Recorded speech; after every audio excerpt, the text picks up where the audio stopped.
hanyuma ukareka ukagenda udukuramo.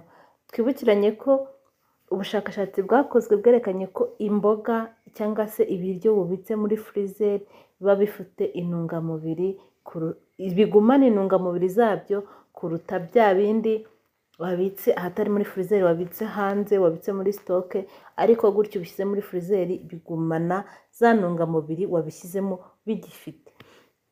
Mwakoze rero kudukurikira, mwakoze.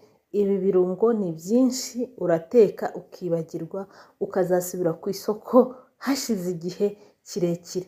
Abantu mwese rero mushaka kwiga utuntu twose, udukoryo tumwe na tumwe twagufasha mu buzima busanzwe, nk'umubyeyi, nk'umuntu ukunda guteka, mu buzima busanzwe bwose tubamo buri munsi, kora subscribe, uduhe like, uduhe na comment nimba wabonye ari byiza. Murakutubona yaba mu isombe, yaba mu nyama, yaba mu